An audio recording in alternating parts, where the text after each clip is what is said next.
안녕하십니까. 장사원입니다.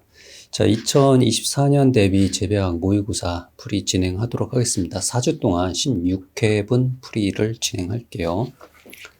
자, 오늘이 2024년 1월 첫 주예요. 1월 첫 주. 자, 24년도 시험이 3월 국가직 있고요. 그 다음에 지방직은 발표가 아직 나왔나 안 나왔나 아직 기억이 잘 안 나는데 보통 6월 달에 지방직을 보게 되죠. 그 다음에 10월 달이 9월이나 10월 달, 9월하고 10월 달이 그 7급, 국가직하고 자, 9급, 지방 9급, 그 다음 7급, 그 다음 10월 달에 지도연구사가 이렇게 준비가 되어 있죠. 1월 달이니까 이제 국가직 이제 3개월도 채 안 남았고요. 그 다음에 지방직 5개월 이상 남았고, 거의 대부분은 여기 준비하시는 분들이 많을 테고, 그리고 나머지 분들은 또 7급이나 지도서 준비하시는 분들, 이때 시험 9월이나 10월 달 준비해서 가시면 될 것 같아요. 이분들은 아직 시간적 여유가 있죠. 자, 이분들은 지금 모의고사 진행하셔야 되고요. 엄청난 문제풀이 하시고, 또 기출문제는 기출문제대로 그거는 기출문제 풀이는 정답 찾는 게 의미를 두지 마시고요. 그냥 문장 한 문장 한 문장에 그걸 가지고 공부를 하시면 되는 거고요. 그다음에 여러분들이 이론서 그리고 기출문제 그리고 이 모의고사 그렇게 이 두 과정을 거쳐서 이 모의고사를 통해 가지고 여러분들이 놓치는 것들을 정확하게 모의고사를 통해서 발견할 수 있거든요. 모의고사를 실전처럼 테스트를 하세요. 여러분이 문제집을 바꿔서 제가 풀이하는 대로 그냥 마냥 따라오시면은 효과가 반감이 되거든요. 그러니까 직접 풀어보셔야 돼요. 직접 풀어보시고, 물론 이제 그 시간 재야 되겠죠. 시간은 여러분이 이제 9급 같은 경우는 국어, 영어, 국사 시험을 봐야 되잖아요. 특히 국어영어에서 시간을 많이 할애를 해줘야 되기 때문에 우리 전공에서는 가능하면 10분 컷을 잡아주는 게 좋아요. 10분 컷 하면 굉장히 빠듯해요. 이 옛날처럼 문제가 단순화되지 않고 긴 지문 형태 또 수능형 형태도 일부 접목이 되고 막 그러다 보니까 시간을 좀 요하긴 하거든요. 그래서 못해도 12분 컷은 해야 될 것 같아요. 그래도 나는 그거 못하겠다. 가능하면 12분 컷, 아니 15분은 넘어가면 절대 안 돼요. 가능한 12분 컷은 끝내줘야 되고, 좀 빠르신 분들은 10분 컷. 자, 그렇게 여러분이 트레이닝을 하세요. 자, 그 시간 맞춰서 20문제를 10분 컷에 맞춰서 풀어보시면은, 여러분들이 급하게 풀다 보면은 자꾸 뭐 이렇게 실수하는 경우가 있어요. 근데 이거 내가 실수야 라고, 그건 내 실력이 아니야 라고 착각할 수 있는데, 그게 여러분 실력이에요. 실제 여러분들이 작년도에 국가직 지방직 테스트를 했잖아요. 응시를 했잖아요. 그리고 거기 나온 점수들이 있을 테고, 그리고 여러분이 이제 답안지 맞춰보다 보면은 내가 잘 맞춘 것, 찍어서 맞춘 것, 아니면 실수로 틀린 것, 이런 것들 점수 자체가 여러분의 진짜 실력인 거예요. 그래서 실수하지 마라. 실수도 실력이다. 자, 그리고 제가 늘 반복하는 건 뭔가요? 마인드. 어떤 마인드야? 어떤 마인드? 자, 긍정 마인드. 긍정 마인드. 여러분이 반드시 합격한다는 거. 필압에 대해서는, 반드시 합격에 대해서는 의심하지 마세요. 여러분은 당연히 여러분이 목표하는 시험, 국가 9급이든 지방 7급이든 지도연구사든 반드시 합격할 거니까 그것에 대해서는 한치의 의심도 하지 마라. 자, 이제 얼마 안 남았어요. 공부하는 동안 지치지 않는 사람은 없어요. 누구나 다 지쳐요. 이거 한두 달 단기 레이스 하는 거 아니고 1년 동안 장기 레이스 하는 거잖아요. 그러다 보니까 중간중간에 슬럼프가 찾아와요. 근데 지금은 슬럼프 찾아오지 마시고, 내 마음대로 되는 것도 아니지만, 좀 마음을 단디 잡으세요. 마음을 좀 단단하게 하시고 준비를 하자. 합격에 대해서 절대 의심하지 말자. 자, 풀이 진행하도록 하겠습니다. 1번.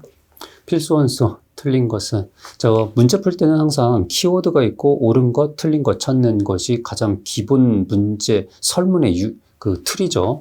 필수 원소, 이게 키워드죠. 필수 원소, 그리고 틀린 것. 자, 정답은 2번이고, 칼슘은 광합성, 세포 내 수분 공급, 증산에 의한 수분 상실의 제어 역할 등 효소 반응의 활성제로 작용한다. 자, 효소 반응의 활성제 하면, 효소의 활성제 하면 여러 가지가 있어요. 예를 들어서 칼륨이라든가, 칼슘이라든가, 마그네슘이라든가, 망간이라든가, 뭐 이런 것들이 효소의 활성제로 작용하는 원소들이거든요. 근데 이제 요것만 갖고는 판단 못하죠. 예, 이렇게 증산에 의한 수분 상실 제어. 이게 대표적으로 뭔가요? 이거 칼륨이죠. 칼륨. 예, 그 세포 내 팽압 유지, 수분 공급, 팽압 유지, 요거 칼륨이죠. 자, 그래서 2번 칼륨이다. 1번 황이 결핍되면 엽록소 생성 억제와 세포 분열 억제 등의 현상이 나타난다. 자, 여러 가지 필수 원소의 결핍 증상 문제가 꼭 나오죠. 엽록소 생성 억제, 세포 분열 억제. 특히 또 황은 어디를 구성하죠? 아미노산을 구성하죠. 아미노산. 시스테인과 메사이오닌, 이 아미노산을 구성하게 되고, 이 아미노산 당연히 20개 중에서 이 2개가 없으면 단백질 합성도 안 되는 거고요. 자, 그리고 단백질이라고 하면은 우리 세포 내 각종 효소들을 구성하고 있죠. 이런 효소들이 개입하지 못하면은 사실 그 생체 내에 여러 가지 대사작용이 원활하지가 못하다. 3번, 마그네슘은 엽록소 구성 원소죠. 엽록소를 구성하는 것은 CHO는 기본이죠. 이거는 우리 유기물의 가장 기본 원소는 CHO니까 거기다가 그 엽록소는 마그네슘과 질소가 포함되죠. 광합성과 인산대사에 관여한 효소. 자, 인산대사에 관여한 효소가 ATP 생성 효소 이런 것들이거든요. ATPase를 활성화시키는 것이 이 마그네슘이다. 4. 망간 결핍은 연맥에서 먼 부분이 황색으로 되어 화공유에서 세포로 줄무늬가 생긴다. 자, 망간이 연맥간 황백화 현상이 나타나죠. 그러니까 연맥간 황백화가 대표적으로 이런 망간, 마그네슘 이런 것들이 연맥간 황백화가 나타나죠. 또 철도 연맥간 황백화가 나타나죠. 근데 철과 망간 같은 경우는 이동성이 낮고 마그네슘은 이동성이 높죠. 그래서 연맥간 황백화는 마그네슘은 이동성이 높기 때문에 연맥간 황백화는 아랫잎에서 나타나죠. 그 망간 같은 경우는 연맥간 황백화가 나타나고 이동성이 낮기 때문에 어린잎에서 결핍 현상이 나타나죠. 자, 다음 2번. 기억 능력에 관한 토양 미생물은, 자, 기억을 보니까 요 자리예요. 예. 요 자리. 자, 제가 이거를 편집을 해서 제가 한글 파일로 우리 학원에다가 윌비스 학원에다가 보내줘요. 이메일로 보내주면은 이제 이걸 편집하시는 이제 편집 담당자분이 계시잖아요. 예, 그분이 이제 전공하신 분이 아니다 보니까 정확한 위치 선정을 잘 못하는 경우가 있어요. 이런 그림 같은 경우가 대표적이거든요. 예. 요 위치가 이제 이쪽으로 약간 오른쪽으로 왔어야 되는데, 그런 것들은 여러분들이 이해를 해주세요. 자, 그러면, 요 과정은 뭔가요? 요 첫 번째 화살표는 이게 아질산화죠. 아질산화. 자, 아질산화에 관련된 균은 아질산균이죠. 아질산균. 아질산균은 뭐가 있죠? 나이트로조모나스. 예, 요게 나이트로조모나스가 대표적으로 아질산균이고요. 자, 요 반응은 뭐죠? 질산화죠, 질산화. 자, 질산화는 균이 질산균이죠. 질산균은 뭐가 있나요? 나이트로박터가 있죠. 나이트로박터. 자, 여기가 기억이 되겠죠. 기억. 여기를 디귿이라고 할까요? 여기 디귿, 요게 디귿에 해당되겠다. 그 다음, 아미노산이 황산이 되고 황화수소가 돼요. 자, 아미노산이 황산이 되는 거는 단순하게 아미노산이 그 무기화 작용이 일어나는 거거든요. 분해 작용이에요. 그냥 단백질의 분해라고 보시면 돼요. 이 단백질 분해에 관련된 세균들은 우리 교과서에 따로 언급하진 않아요. 많은 세균들이 단백질 분해에 관여를 하게 돼요. 그리고 이 황산을, 요건 산소가 붙어 있죠. 예, 산화 상태고, 여기 수소가 붙어 있죠. 환원이죠. 그래서, 황산을 환원화 시켜주는, 환원균, 요게, 디설프 비브리오, 이런 것들 있죠. 디설프 토마쿨룸, 요 두 가지가 여기 니은에 해당되겠죠. 니은에 해당되는 거. 자, 그럼 라이조비움은 뭔가요? 라이조비움은. 이건 근류균이죠? 예. 근류균, 라이조비움. 또 아조토박터는 똑같이 라이조비움과 아조토박터 똑같이 공기 중에 있는 질소를 이 토양에다가 고정하는 그런 역할을 하죠. 네, 라이조비움은 공생을 하는 것이고, 공생. 그 다음에 아조토박터는 단생이죠. 또는 단서라고 하죠. 나 혼자서 질소를 고정한다. 자, 정답은 1번 되겠네. 네, 3번 갑시다. 정답 4번이고요. 각각 대립 유전자는 독립적으로 분리하여 뒤대립 유전자들은 서로 다른 염색체에 있다는 전제에서 옳지 않은 것은,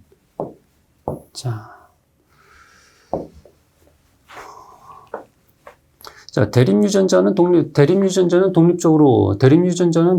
분리하고 있다.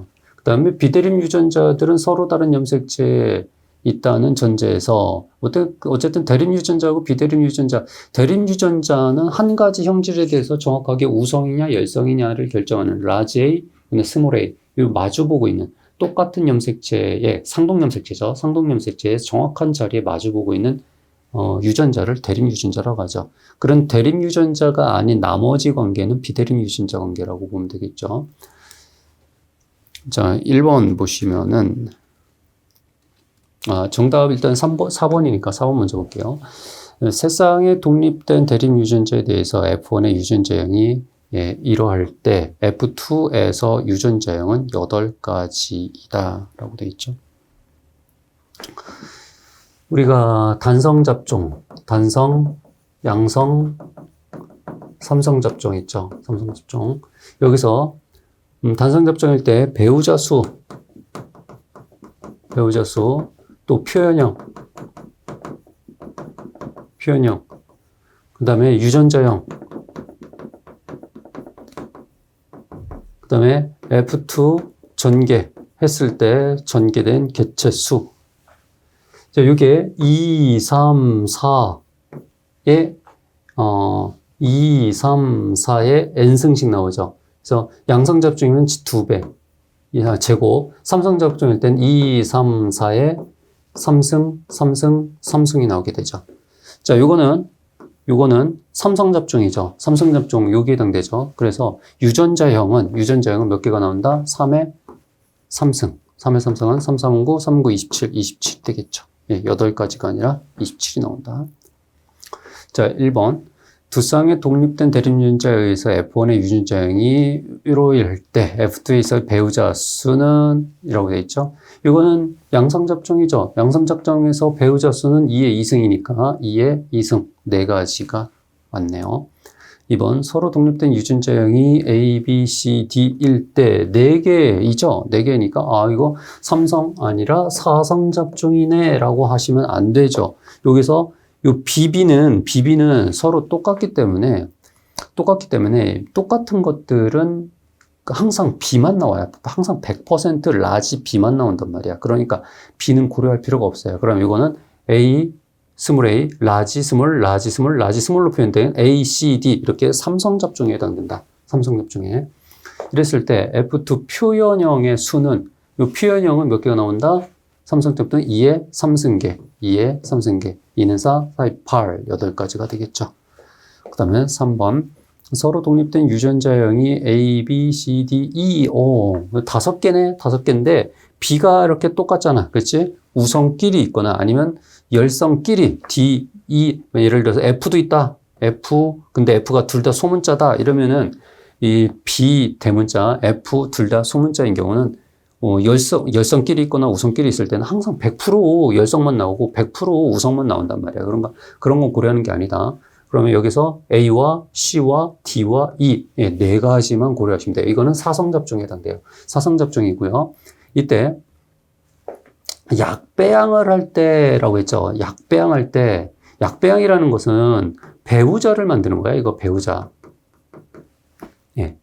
약배양이라는 것은 수술이잖아. 수술의 배우자를 만드는 거야. 그러니까 이거는 약배양할 때 기대되는 유전자형의 종류라고 했으니까 유전자형이니까 3의 3승이구나. 이렇게 아니 4승이구나 4승 이렇게 계산하시면 안 돼요. 이건 이때의 유전자형은 이걸로 착각하면 안 돼. 이거는 약배양이라는 것은 수술을 얘기하는 거야. 수술. 그러니까 수술이 뭐야? 이게 배우자란 말이야. 배우자니까 2의 4승계를 구해주시면 돼요. 16이 되겠죠. 16. 2의 4승계 16. 자, 요렇게 계산해 주시면 됩니다. 이런 종합적인 계산 문제 같은 경우가 실제로 이 문제를 여러분이 시험장에서 받아보면은 쉽지는 않아요. 예. 요 트레이닝 하는 거죠. 4번 갑시다. 정답 2번. 자, 키워드는 온도죠. 온도와 작물생리. 틀린 것은 이 저온에서 뿌리 당류 농도가 낮아지기 때문에 잎으로부터의 전류가 억제된다. 자, 저온에서 뿌리로의 당류 농도가 낮다가 아니라 높아지죠. 예, 높아진다는 거. 그리고 전류가 억제된다. 전류가 가장 촉진되는 것은 저온이에요. 저온. 온도가 낮아도 높아도 전류는 낮아진다. 1번, 광합성의 Q10은 온도계수는 고온보다 저온에서 큰 경향이 있죠. 그렇죠. 이렇게 저온에서는 급격히 올라가죠. 10도, 10도, 20도, 30도 이렇게 급격하게 저온에서는 급격하게 올라가는데 온도가 높아지면 서서히 둔화가 되죠. 그래서 저온에서 크다. 3. 고온에서 광합성에 의한 동화보다 호흡에 의한 유기물 수모가 많다. 자, 고온이 되면은 광합성이 높아지긴 하는데 이게 둔화가 돼요. 광합성은. 그러나 호흡 같은 경우는 비례해서 계속 증가하게 되죠. 그러다 보니까 호흡에 의한 소모가 호흡이라는 것은 계속 소모하는 거고 광합성은 새로 합성, 동화하는 거죠. 그래서 광합성의 동화보다는 호흡에 의한 소모가 더 많다라는 거. 그래프로 표현한다라고 하면은 여기서 호흡은 이렇게 나타나죠. 이게 호흡이죠. 광합성은 이렇게 나타나게 되고. 그래서 광합성은 이제 둔화가 되죠. 근데 호흡은 계속 증가를 하고 있죠. 계속 증가하고 있다. 4번, 지온이 높아지면 세포투과성, 용질 확산 속도가 증가하고 양분 흡수도 증대된다. 자, 지온이 높아지면 온도가 10도보다는 20도, 30도까지 올라가면은 여러 가지 물질 대사가 활발해진다. 5번 갑시다. 정답 3번. 영양번식 키워드죠. 틀린 것. 자, 야생 토마토에 접목하게 되면은 토마토 필록세라. 자, 이거 접목이네요. 접목. 이 토마토를 야생 토마토에다 접목을 했어요. 그랬더니 필록세라 시드름병이 경감된다. 자, 토마토 같은 경우 접목했을 때 효과는 풋마른병이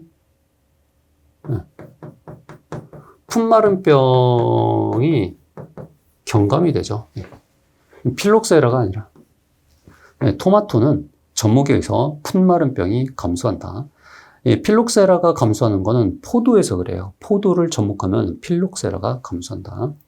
1. 자두나무를 개복숭아하고 접목을 해요. 접목하면은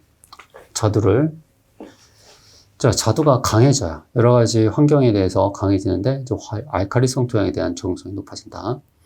자, 2번, 긴 가지를 파상으로 휘어서 화곡부마다 흙을 덮어 한 가지에 여러 개 치목하는 방법을 파상치목이라고 한다. 이렇게 긴 가지를 파상으로 휘어요. 긴 가지를 이렇게 파도처럼 휘어요. 그래서 여기서 이제 뿌리를 내리게끔 하는 거죠. 여기서 뿌리를 내리게끔. 이걸 파상치목이라고 한다. 4. 접목할 때 대목의 절단면에, 자, 대목 절단면에 라놀린 도포를 하게 돼요. 라놀린이 옥신 계열이야. 옥신으로 도포를 하게 되면은 이 절단면이 활착이 잘 돼요. 잘 붙어요. 대목하고 접수가 잘 붙는다.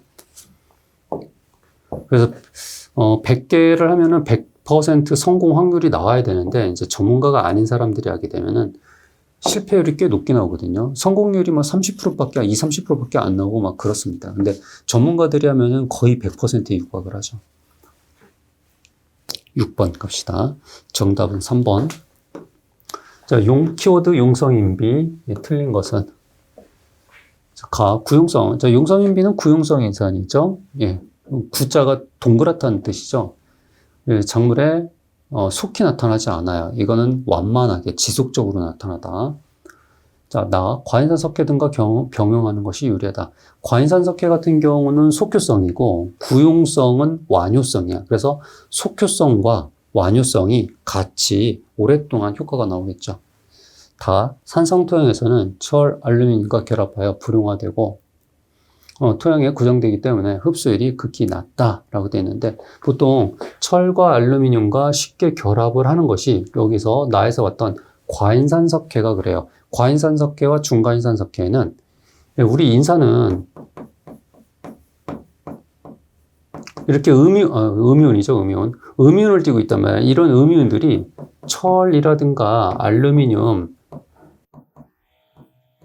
양이온들하고 여기서 쉽게 결합을 해버려요. 그래서 불융화가 되는 거죠. 용성인비가 아니라 과인산석회다. 틀렸고. 규소, 칼슘, 철 등에 함유하는 염기성 비료이다. 용성인비는 염기성 비료는 맞아요. 근데 규소도 있고 칼슘도 있고 철이 아니라 마그네슘이 포함되어 있다. 마그네슘. 자, 7번. 정답 4번. 자, 변온과의 관계. 잘못 설명한 것은, 틀린 것은. 일반적으로 작물은 생육에 적합한 온도 범위 내에서 변온이 큰 것이 영양생장이 대체로 빠르다. 자, 영양생장하고 이제 변온의 관계인데, 일반적으로 재배학에서는 변온이 큰 것보다는 변온이 작은 것이 영양생장을 촉진한다라고 기술을 하고 있어요. 변온이 작은 것이. 우리 변온과 관련해가지고 일반적으로 변온이 큰 게 생육을 촉진을 해요. 근데 예외적으로 딱 두 가지가 있죠. 일반적으로 영양생장은 변온이 작은 게 유리하다. 또 개화도 유리해요, 변온이. 근데 맹류는 변온이 작을 때 개화가 촉진이 되죠. 이 두 가지가 예외죠. 자, 1. 고크마는 20도에서 29도 변온에서 덩이 뿌리가 발달되죠. 그리고 공유도 20, 30도 변온이 큰 것이 동화물질 축적이 많다. 3. 모든 종자가 변온에서 발화도 촉진시키죠. 자, 동화물질 축적, 덩이 뿌리 발달, 발화 촉진, 일반적으로 변온이 다 유리하다. 등숙도 유리하죠. 등숙도. 다음 문제. 8번. 정답 4번.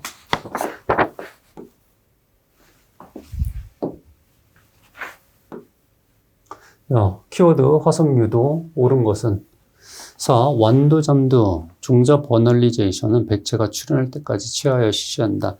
보통은 우리가 버널리제이션을 할 때는 최하시킨 상태에서 저온 처리를 하게 되죠. 최하시킨 상태에서 저온 처리한다.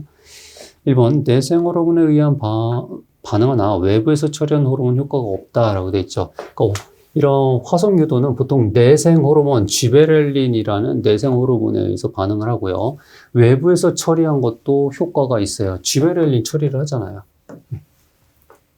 외부에서 지베렐린 처리에도 화석유도가 일어난다. 2번, 버널리제이션은 10도 이상 온도에서는 효과가 없다. 10도를 기점을 해서 10도보다 낮아지면 저온 버널리제이션, 높으면은 고온 버널리제이션이라고 하죠. 그러니까 높아도 여름 작물에서는 효과가 나와요. 3번, 일정 효과와 버널리제이션에 대한 감흥은 모두 생장점이다. 모두 생장점이다? 아니죠. 버널리제이션은 생장점이 맞아요. 근데 일정 효과 같은 경우는 어디서 나타나죠? 성엽에서 반응하죠. 성엽에서 반응한다. 자, 틀렸죠? 9번 갑시다. 정답 2번. 요거는 시설재배지죠? 시설재배지의 환경. 옳은 것은. 자, 시설재배지라고 하면 뭘 얘기하는 거죠? 이런 비닐온실을 얘기하는 거죠. 이런 비닐온실에서는 어떤 환경을 갖고 있다라는 거. 일교차가 매우 크죠?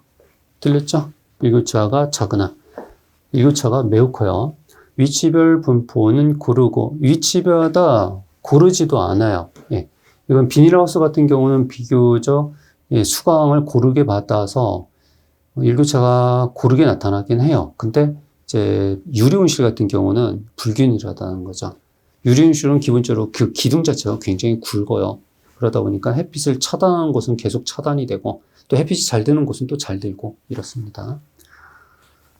자, 정말 생산하는 태양광선의 충량, 광주기, 광질과 밀접하며 시설 내 광질이 불균일하고 광량이 부족하다. 아무래도 태양광의 노지 같은 경우는 이렇게 노지에서 자라는 식물 같은 경우는 태양광이 100% 들어오죠.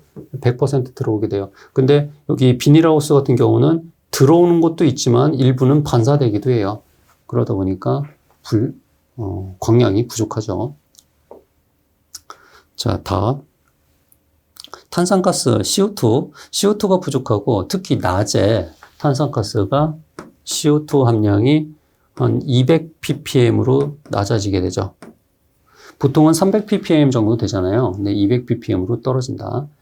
자, 유해가스, 암모니아 같은 경우가 대표적이다. NH3, 암모니아 가스가 집중되기 쉽다라는 거. 관수량이 너무 많거나 장막의 과습으로 인해서 공중 습도가 높아서 토양이 습해지기 쉽다. 자, 공중 습도가 높은 건 맞아요. 공중 습도가 높은 건 맞는데 토양이 습해지는 건 아니고 토양은 오히려 건조해지기 쉽다라는 거. 토양은 건조해지기 쉽다. 자, 다음 문제.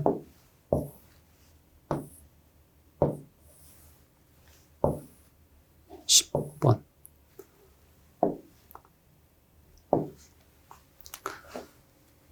키워드 곡물 건조. 틀린 것은 정답 1번. 45도 이상 건조하면 동활률과 쌀아기 비율이 급증한다. 보통 45도에서 건조하는 게 가장 이상적이죠. 근데 동활률과 쌀아기가 급증하는 그 정도는 그보다 훨씬 높은 55도에서 동활률, 쌀아기가 급증한다. 2번. 건조 속도는 시간당 수분 감소율이 1% 정도가 닮았다.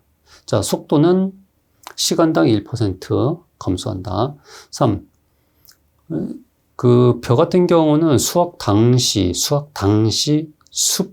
수분 함량이 22%죠. 근데 22%는 수분이 너무 많아요. 그래서 이거를 16%까지 떨어뜨려야 돼. 이걸 건조라고 하는 거죠. 근데 떨어뜨리는데 너무 뜨거운 온도로 22%에서 16% 한꺼번에 뚝 떨어뜨리는 것이 아니라 서서히 떨어뜨리는 거죠. 3번. 쌀 경우 수분 함량이 12, 13%로 낮으면 보통 16%로 저장한다라고 했죠. 16%로 저장하는데 이거보다 낮아지면은 저장은 유리해요. 저장은. 그러나 식미가 떨어지죠. 맛이 없어요. 반대로 16%보다 높아지면은 식미는 좋아요. 그러나 저장력이 떨어져요. 수분이 너무 많으면 저장력이 떨어진다. 자, 4번. 급속한 고온 건조는 동활률이 급증하고 유기물 변성, 품질이 저하된다. 예, 급속한 고온 건조. 이렇게 건조 자체가 이렇게 급속하게 일어났어요. 고온 건조, 급속한 건조, 뭐 이런 건조들은 동활률. 이 할자가 갈라질 할이죠. 자꾸 갈라져요. 11번 갑시다. 키워드는 유전현상. 틀린 것은 정답 4번. 1번. mtDNA는 고리 모양의 두 가닥 이중나선이고, 자, 미토콘드리아 DNA죠. 두 가닥 이중나선이죠. 독자적인 rRNA와 tRNA 유전자를 가지고 있다. 이건 미토콘드리아 안에 있는 거죠. 미토콘드리 내부에 독자적인 DNA, RNA를 갖고 있다. 2번. 한 가닥 RNA로 된 역전사 바이러스는 역전사 효소를 가지고 있다. 자, 한 가닥의 RNA로 된 역전사 바이러스는 이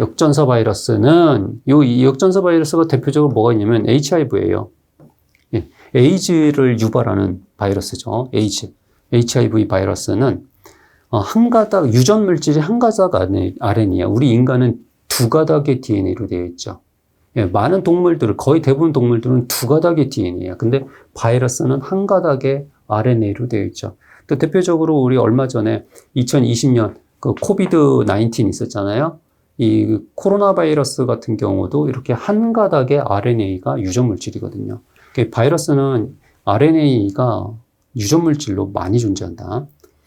특히 HIV 같은 경우는 역전사 효소를 갖고 있어요. 그래서 이 RNA로부터 DNA를 합성할 수가 있어. 이게 역전사 효소죠. 3. TI 플라스미드는 토양 박테리아 아그로박테리움 튜모페이션스에 있는 플라스미드이다. 예, 아그로박테리움이라는 세균이 있어요. 토양에 아그로박테리움 세균에 있는 플라스미드 이름이 TI 플라스미드야. TI 플라스미드. 이 아그로박테리움이 이 세균으로부터 식물체가 형질 전환되는 것을 인간이 발견을 하게 되거든요. 자연 상태에서도 형질 전환이 일어나고 있구나라는 걸 발견해서 실질적으로 이것을 우리 인간이 실험실에서 인위적으로 이 기법으로 그대로 형질 전환을 시키고 우리가 형질 전환된 GMO 식물들을 만들고 있죠. 4번 트랜스포저는 절단과 이동은 전이 효소에 의해서 촉매되는데 전이 효소 유전자는 트랜스포존 밖에 있는 DNA 상에 있다라고 되어 있는데 이 전이 효소 유전자는 트랜스포존 밖에 아니라 트랜스포존 안에 있어요. 트랜스포존 안에 있다. 이렇게 보시면 돼요. 근데 요거는 사실 4번은 정확하게 틀렸다라고 보기는 어려워요. 그냥 우리는 어디까지나 재배학이라는 그 학문 범주 내에서 출제가 되는 거니까 딱 그거 안에서만 답변하시면 돼요. 이거를 생물학 영역까지 확장을 하게 되면 요 4번 문장은 맞아요. 4번 문장은 맞아요. 그러나 우리는 어디까지만요? 재배학 범위 내에서만 봐야 돼. 괜히 오버해가지고나 재배학하는데 뭐 이것도 보고 저것도 보고 막 이러려고 하지 마세요.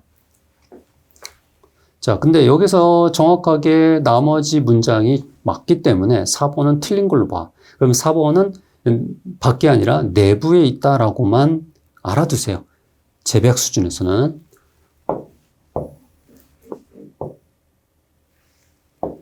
트랜스포존이 뭐죠?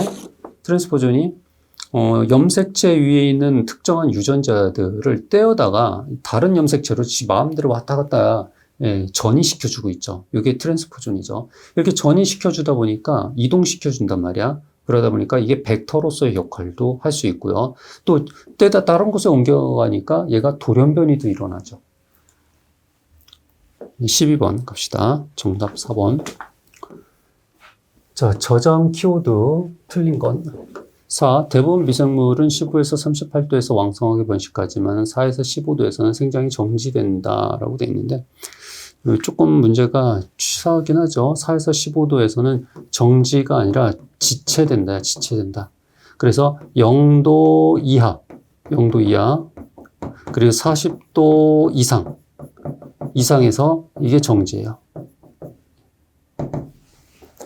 자, 0도 이하나 40도 이상에서는 정지. 4에서 15도는 지체된다. 1번.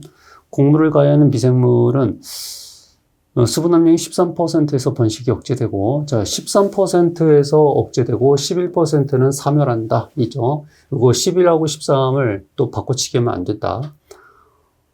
11, 13이 뭐가 중요하냐, 이렇게 생각할 수 있잖아요. 그죠? 예. 그래서 제가 그 재배학의 범주 안에서만 생각하라는 거예요. 재배학에서만 이렇게 기술하는 거고, 실질적으로 실험실에서 일어나는 거 보면은 꼭 이렇게 정확하게 딱 떨어지지 않아요. 생명체라는 것은 확률의 과학이거든요. 원래 과학 자체가 확률이에요. 그러다 보니까 이럴 수도 있고 아닐 수도 있고 경우의 수가 더 많을 수도 있고 아닐 수도 있는 거예요. 단지 우리는 테스트용이니까 그냥 정확하게 11, 13 이렇게 기억하는 거다. 2번 산소 제거할 목적으로 이산화탄소와 질소가스를 주입하면 저장성이 크게 향상된다. 예, 보통 산소가 산화의 원인이잖아, 산소가. 그래서 산소 농도를 낮추기 위해서 무엇을 주입하게 돼? CO2와 질소를 주입하게 되죠. 안전 저장할 수 있고. 백미는 현미보다 저장성이 떨어지고 현미는 정조보다 저장성이 떨어진다. 자, 지금 백미가 있고 현미가 있고 정조가 있죠. 정조가 가장 안전하죠. 대신 부피가 커지죠. 그리고 정조를 벗긴 것이 현미죠. 재현이라고 하죠. 현미를 다시 백미로 깎아내죠. 이거를 현백이라고 하죠. 그러니까 자꾸 깎아낸 것이 이제 백미가 되고 백미가 저장성이 가장 떨어진다. 13번 갑시다. 정답 1번.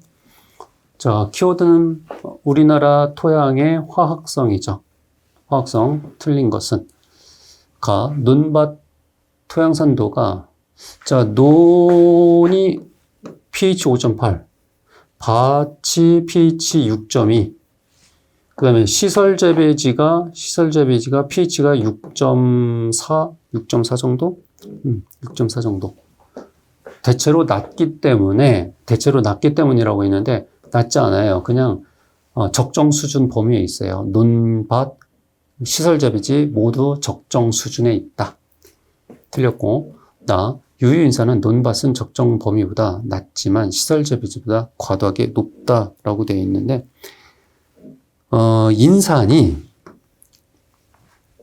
인산이 우리 NPK 3대 비료잖아요. 인산의 흡수율이 20%밖에 안 돼요. 토양에 100kg를 시육을 하더라도 20kg만 흡수가 되고 나머지 80kg는 흡수가 안 돼요. 그러니까 토양에 잔류하는 양이 꽤 많아요. 고정된 것이. 그러다 보니까 오히려 우리나라 전역에 걸쳐서 논이든 밭이든 시설지든 적정 범위보다 다 높다. 적정 범위보다 높다. 틀렸고요. 치환성 향유 함량은 논밭은 적정 범위이지만 시설 재배지 같은 경우는 너무 많아요. 이 시설 재배지 같은 경우는 비닐 온실이나 유리 온실 외부하고 차단을 했단 말이야. 그래서 비가 들어오지를 않아요. 그러다 보니까 비료를 처리하고 내년도 처리하고 작년도 처리하고 계속 처리하다 보니까 너무 많아요. 염료들이. 그러나 논의 규산 함량은 126mg으로 적정비보다 다소 미달된다. 논에서 규산은 약간 미달되는 수준이다. 자, 다음 문제 14번 정답 1번. 자, 키워드는 핵외 유전이죠. 핵외 유전 틀린 것은 1번 핵치환을 하더라도 세포질 유전은 계속되고 정액교배의 결과도 서로 일치한다. 핵치환을 한다라는 것은 서로 핵만 바꾼 거죠. 핵만 바꾼 거죠. 예를 들어서 여기 A 식물체에 핵이 있어요. 그 다음에 B 식물체가 있고요. 자, 여기서 핵을 치환한다는 것은 요거 A의 핵이죠. 요거를 빼버린 거죠. 이걸 빼버리고 여기 B의 핵을 여기다 갖다 삽입을 한 거죠. 이게 핵치환이죠. 그러니까 이 핵치환했다는 얘기는 핵만 바뀌었어요. 핵만. 그러면 얘가 뭐가 되는 거야? 얘가 B가 되는 거죠.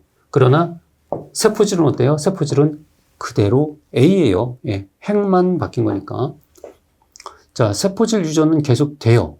세포질 유전은 그대로 유지가 돼요. 그죠? AA 그대로 유지인데요. 그 다음에 정액교배의 결과가 일치한다라고 했는데 정액교배는 일치하지 않아요. 정액교배는 A하고 B를 교배를 하고 이렇게 A, B를 교배를 하고 또다시 B와 A를 교배한 방식이죠.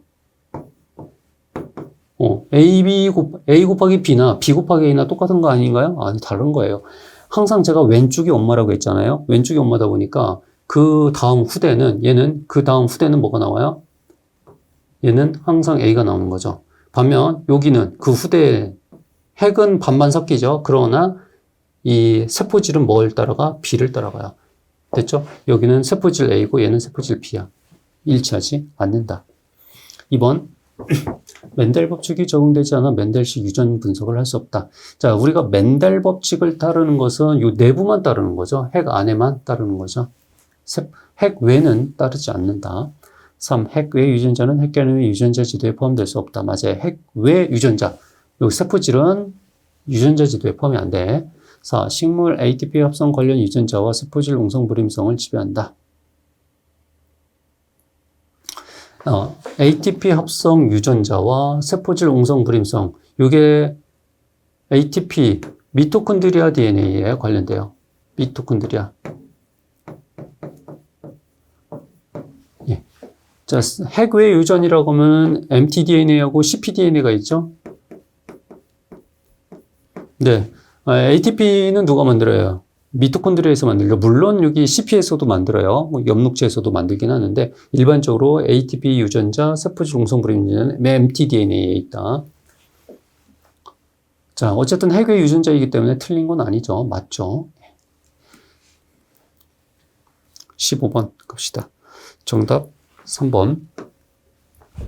종자 구조 키워드 틀린 것은 갑. 옥수수는 외떡이죠. 배 위의 영양분을 다량 저장한다.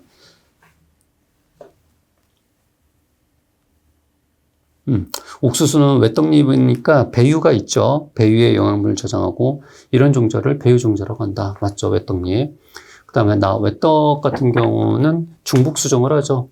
외떡이든 쌍떡이든 다 중복수정을 해요. 그래서 배는 2N, 배유는 3N을 갖게 되죠. 자, 다라가 쌍떡이네요. 쌍떡 같은 경우는 중배축에는 잎줄기 뿌리가 분화되어 있다라고 되어 있는데 쌍떡 이 중배축 같은 경우는 외떡에서 나타나요. 벼 같은 경우 이렇게. 예. 자, 여기가 요 위에 부분이 잎이 될 부분, 요 아래 부분은 뿌리가 될 부분이거든요. 그리고 요 중간에 경계되는 부위 있죠. 요 경계되는 요 부위가 중배축이란 말이야. 이 중배축에 잎과 줄기 뿌리가 분화가 되어 있어요. 근데 이거는 어디요? 쌍떡이 아니라 외떡에서. 쌍떡이 아니라 외떡에서야. 쌍떡은 강낭콩 종자는 배유 조직이 발달되어 있다. 자, 이렇게 쌍떡 같은 경우는 배유가 없다. 무배유 종자다. 그래서 다라가 틀렸습니다. 다음 문제. 16번. DNA 구조. 키워드 DNA 구조. 틀린 것은 정답 4번. 모든 생물의 DNA가 유전물질이고 모든 생물의 DNA가 유전물질이고 틀렸죠. 자, 모든 생물은 DNA도 이중가닥 DNA가 DNA 또 외가닥 DNA 또 이중가닥 RNA 또 외가닥 RNA 이렇게 4가지 종류가 있어요. 지구상에 있는 생명체는 유전물질이 이렇게 DNA거나 RNA거나 둘 중에 하나야. 근데 이 DNA, RNA가 이중가닥인 경우도 있고 외가닥인 경우도 있어요. 이 딱 4가지 경우야. 다른 경우는 없어. 딱 4가지 경우. 그래서 모든 생물은 DNA다. 이게 틀린 거죠. DNA가 발현될 때 RNA가 전사가 돼요. 우리 일반적인 고등 생명체는 DNA가 RNA로 전사가 되죠. 1번 왓슨과 크릭에 의해서 DNA 이중나선 구조를 밝혀냈죠. 그래서 노벨상을 받게 되죠. 2번 이 두 가닥은 염기와 염기 상보적 결합을 이루고 있다. 예. DNA 이 두 가닥은 상보적 결합을 이루고 있다. A는 T랑 G는 C랑 수소결합을 2개, 3개씩 갖고 있죠. 3. 진핵세포 DNA는 히스톤 단백질과 결합하여 뉴클레오솜을 이루고 있죠. 히스톤 단백질을 DNA가 2바퀴 감아돌고 있죠. 그것을 뉴클레오솜이라고 한다. 17번 갑시다. 정답 4번. 키워드 육종 방법. 옳은 것은? 자, 4. 파생계통 육종법은 F2 대체선발과 F3 계통선발을 통해서 계통육조법의 선발 효과를 살리고 파생계통의 집단 재배에 의해서 집단 육종의 장점을 도모한다. 이렇게 파생계통은 초기에 F2에서 개체를 선발을 하는 계통육종법을 따라요. 그리고 후기에 가서는 F5에 가서는 양적 형질에 대해서 집단 육종을 따르게 되죠. 계통과 집단 육종의 절충 방식이 파생계통 육종이죠. 1번. 계통 분리는 자식성 작물을 단기간에 순수한 집단을 얻을 수 있는 방법이다.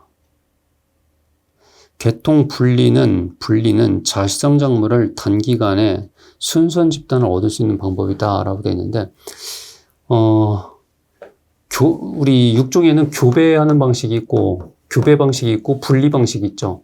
그러니까 분리 육종과 교배 육종이 있어요. 그러니까 분리 육종 같은 경우는 여기서 보면은 이제 순계 분리라든가 뭐 이런 것들이 자시성 집단에서는 순계 분리가 있죠. 근데 이 분리육종은 자연 상태에서 우수한 거를 이렇게 분리를 한단 말이야. 그러다 보니까 이게 유전적으로 순수 혈통이라고 보기는 어려워요. 일단은 교배를 시켜놓고 여기에서 계속 선발을 하게 되거든요. 이때 교배육종에서는 대표적으로 그 개통육종과 집단육종이 있죠. 자. 개통육종과 집단육종이 있고, 개통육종은 F2에서 선발을 하고, 집단육종은 F5에서 선발하죠. 여기서는 질적 형질에 대해서 선발하고요. F5에서는 양적 형질에 대해서 선발을 하게 되죠. 단시간에 그나마 좀 시간이 빠르게 순수한 집단. 순수한 집단이라는 얘기는 순계를 의미하죠. 순계를 얻을 수 있는 방법은 개통 분리가 아니라 개통 육종이라고 해야 돼요. 여기. 이런 개통 육종 방식에 따라서 F2, F3 전개하면서 순계를 얻게 된다. 이번 집단 육종은 육종과 경험과 선발 안목이 요구되고 유리한 선발할 수 있다. 이렇게 선발 안목이 필요한 것이 집단 육종이 아니라 개통 육종이죠. 이거 개통 육종이다. 3. 개통 육종은 집단의 동형접합성이 높아진 후기 세대. 동형접합성이 높아진 후기 세대가 이제 F5를 얘기하는 거죠. F5에서 선발을 하는 방식은 집단 육종 방식이 되겠죠. 개통이 아니라 집단 육종 방식이다. 자, 18번 갑시다. 정답 4번. 논토양에서의 10이 잘못된 것은 4. 논토양에서는 암모늄태로 시비를 하게 되죠. 암모늄태를 환원층에 시비를 하게 되면 가장 이상적으로 논토양이다 시비하는 조건이 되죠. 이렇게 되면 실산태로 변해가지고 침투성기 유실된다라고 되어 있는데 아니죠. 예. 암모늄태로 환원층에 시비하는 것이 좋아요. 이게 오케이야. 이게 오케이. 예. 유실되는 게 아니라 안정적으로 토양에 남아있어 식물이 이용할 수 있다. 반면에 질산태로 시용하게 되면은 이것이 유실되는 거죠. 1번, 암모늄태는 속효성이죠. 질산태든 암모늄태든 둘 다 속효성이에요. 물에 둘 다 잘 녹아요. 질산태가 더 잘 녹죠. 2번, 요소를 시비하면 미생물에서 암모늄태로 토양에 잘 흡착되어 논에서 주로 사용된다. 자, 요소 형태의 화학식이 NH2, CO 요 방식이거든요. 이것이 NH4, 2CO3 탄산암모늄이 되고요. 이것이 다시 암모늄 NH4 플러스 이런 식으로 화학 변화가 일어나요. 결국에는 이 요소를 이 논토양에 시용을 하게 되면 이런 암모늄태가 만들어지기 때문에 이런 암모늄태는 논토양에서 주로 이용하죠. 3. 질산태는 속효성이 있죠. 음이온으로 토양에 흡착되지 않고 유실되기 쉽다. 맞죠? 질산태는 음이온이기 때문에 그냥 유실된다. 토양도 음이온이잖아. 토양도 음이온이죠. 질산태도 음이온이죠. 그러니까 그냥 밀어내버려요. 마이너스. 유실된다. 자, 19번. 정답 1번. 자, 수학구조장 키워드. 틀린 것은 생물학적 변화. 지방의 자동산화에서 산패가 일어나므로 유리지방산이 감소한다. 자, 유리지방산이 보통 지방은 이렇게 생겼죠. 탄소. 예. 그리고 여기에 산소가 이렇게 붙어 있는 형태. 이게 글리세롤이죠. 이 글리세롤에다가 지방산이 붙죠. 여기다가 지방산이 C 이렇게 해서 총 탄소 16개나 탄소 18개짜리가 이렇게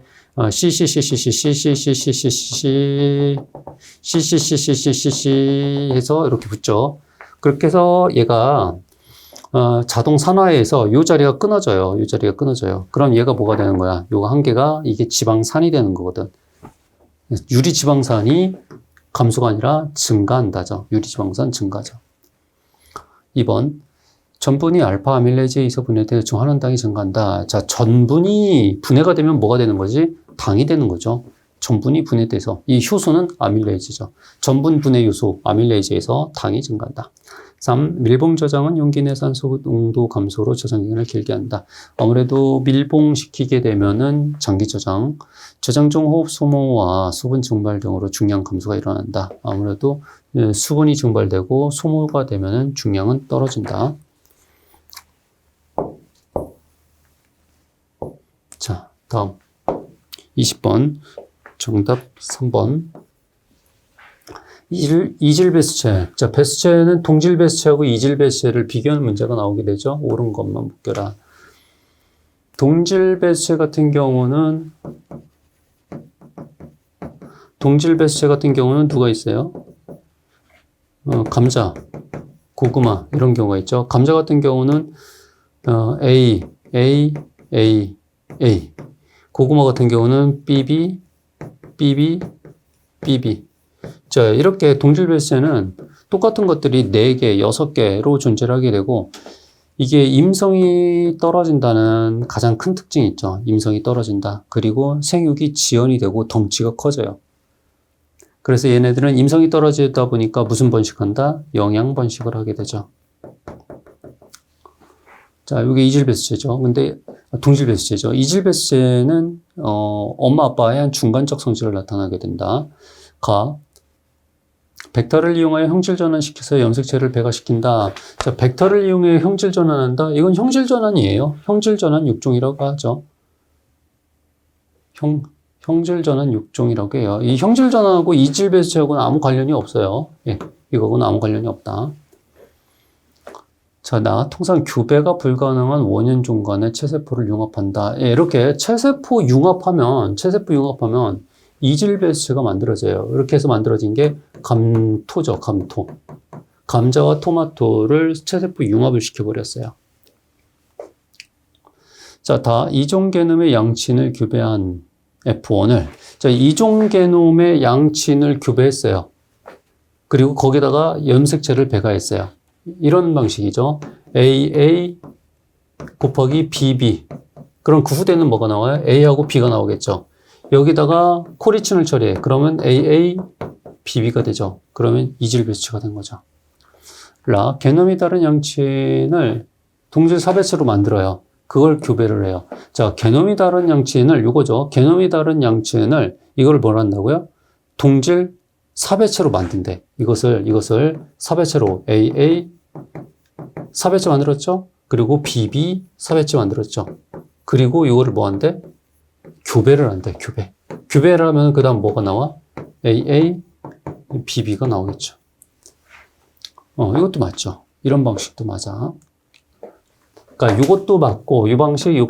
이질 배수체를 만드는 방식은 이 3가지 방식이 있어. 다른 건 안 돼요. 이 딱 3가지만 이질 배수체를 육성하는 방식이다. 정상적으로 발화생육하지 못하는 잡종종자를 배배양하여 잡종식물을 육성한다. 자, 잡종종자를 배배양을 한대요. 이거 배배양한대요. 이거는 조직배양을 통해서 잡종종자의 배배양을 할 수 있어요. 그래서 새로운 식물로 육성할 수 있다. 자, 이렇게 해서 1회 모의고사를 마치도록 하겠습니다. 여러분이 공부를 좀 하신 분들은 점수가 좀 나올 거고요. 또 아직 덜 준비되신 분들 있겠죠. 그런 분들은 점수가 또 안 나올 수도 있고 그렇죠. 점수가 안 나온다고 해서 너무 두려워했거나 그러지는 마세요. 걱정할 거 없어요. 여러분이 우리가 시간이 가면서 총 여기까지 16회분이잖아. 여기는 1회분이고요. 예, 여러분 점수가 이렇게 나올 수 있어요. 이렇게. 여기가 이제 100점이라고 했을 때. 여기가 100점이라고 하고, 여기가 한 절반이 50점이라고 했을 때, 여러분 점수가 바닥을 길 수도 있어요. 50점 좀 그런가? 여기를 50점이라고 합시다. 여기를. 기본적으로 그래도 여러분들이 이 모의고사를 준비하는 분들은 50점은 나와요. 그렇지? 50점도 안 나는 사람은 거의 없다. 자, 50점. 처음에는 50점일지라도 바닥을 막 길지라도 괜찮아요. 마지막에 올라가면 돼요. 이렇게. 그래서 16회에는 가능한 100점 근처까지 쭉 끌어올려 봅시다. 아시겠죠? 자, 1회 테스트 마치겠습니다. 수고했습니다.